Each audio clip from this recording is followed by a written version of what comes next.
What if the person you loved most in the world, the one who promised to protect you forever, turned out to be the one who destroyed everything you held dear?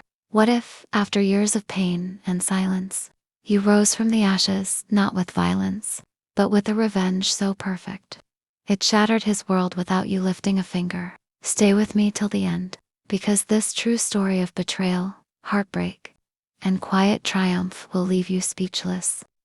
Let me take you back to a small town where everyone knew everyone, and life moved slow like a gentle river. Her name was Aria.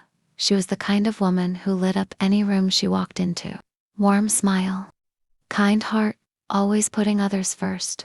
At 25, she married Alex, the charming guy she'd known since high school. He was ambitious, driven, the one who promised her the world. "We'll build a life together," he said on their wedding day, holding her hands like they were the most precious thing he'd ever touched. And for a while it felt real. They started a family young. Aria gave up her dreams of opening a little bakery, the one she'd talked about since she was a girl, baking cookies for her siblings after their mom passed. Instead, she poured everything into supporting Alex. He wanted to start his own construction business, so she worked 2 jobs while pregnant with their first child, saving every penny to help him get loans, buy equipment, network with the right people. Nights, she'd stay up balancing the books while he closed deals at bars. She told herself it was temporary.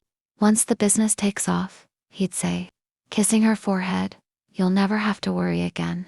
Their daughter, Mia, came first, a beautiful little girl with Aria's eyes and Alex's smile. Then came their son, Lucas. Aria was the perfect mom: homemade meals, school runs, bedtime stories, all while keeping the house spotless and helping Alex with paperwork. She believed in him. When money was tight, she'd skip her own needs to make sure the kids had everything. When he came home late, smelling of perfume that wasn't hers, she'd push the doubt away. He stressed. She'd whisper to herself in the mirror, "He's doing this for us." But cracks started showing. Alex's business grew, thanks to her endless sacrifices. He bought fancy trucks, new suits, took business trips that lasted days. Aria found receipts, hotel rooms, expensive dinners for 2. She confronted him once, tears streaming down her face. "Who is she?" He denied it at first, then gaslit her. "You're paranoid. After everything I do for this family." He made her feel crazy, ungrateful. For the kids' sake, she stayed silent, swallowed the pain, told herself love meant forgiving. The truth hit like a storm one rainy afternoon. Aria came home early from picking up the kids and found them, Alex and her so-called best friend, Sarah, tangled in their bed. The bed where she'd nursed her babies, where she'd cried alone on sleepless nights. Sarah, who'd been like a sister since childhood, who Aria had confided in about her fears. They didn't even stop when she walked in. Alex just looked at her coldly and said, "It's time you knew. I'm leaving." Sarah's pregnant. Aria collapsed right there on the floor. Her world shattered in seconds. Alex packed a bag that night, took half the savings money she'd scraped together, and left with Sarah. He filed for divorce quickly, painting Aria as unstable in court. With his new connections, he got custody leaned his way, primary for the kids.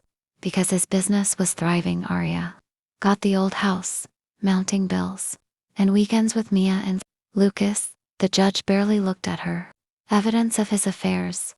Alex's lawyer twisted it. "She's bitter, Your Honor." For years, Aria barely survived.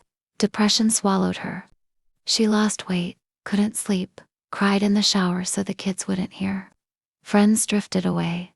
Many sided with charismatic Alex. She worked dead-end jobs to pay child support he demanded. Even though he lived in a big new house with Sarah, the kids came home confused, telling her about Daddy's new family and the baby brother on the way. Aria's heart broke a little more each time.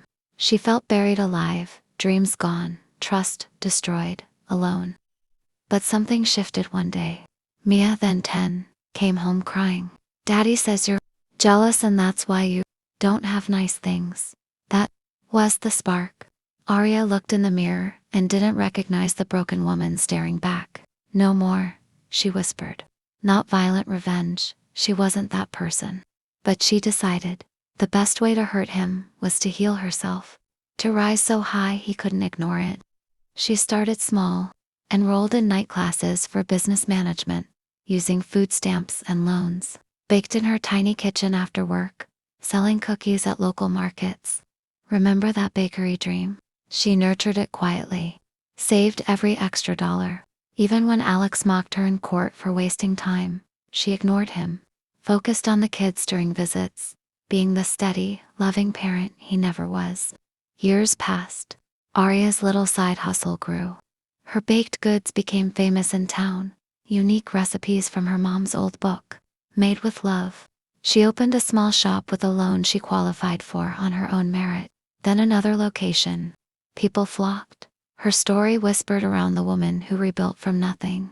She hired single moms, gave back to the community, became a local inspiration. Alex's life, not so shiny anymore. His business boomed on shady deals, cutting corners, cheating suppliers. Sarah, turns out, wasn't the loyal type either. She left him for someone richer when the money slowed. His thriving empire cracked lawsuits, debts, reputation in tatters after investigations into his practices. He lost the big house. Custody battles turned when the kids, now teens, chose Aria. Mia and Lucas saw the truth. Who was really there for them? One day Alex showed up at Aria's flagship bakery, now a chain with her name in lights. He looked worn, defeated, begged for a job, or help, anything. Aria looked at him calmly, the man who'd buried her alive. She didn't yell, didn't gloat, just said softly, "I'm sorry, but we're fully staffed. Take care, Alex." He walked out broken, and Aria, she thrived. Married a kind man who cherished her, watched her kids graduate, expanded her business nationwide. She turned her pain into purpose, mentoring women through betrayal, proving you can rise without becoming bitter. That's the real power of revenge, friends. Not destroying them, but becoming everything they tried to stop you from being, living so well that their betrayal becomes their biggest regret. If this story hit home, if you've ever been betrayed and wondered how to come back stronger, drop a in the comments and share one thing that's helped you heal. Or tell me, what's your own story of rising above? Subscribe and hit the bell, because next, I've got an even more intense tale of family secrets and comeback revenge that will keep you up all night. You don't want to miss it. Who's watching with me? Let's talk in the comments.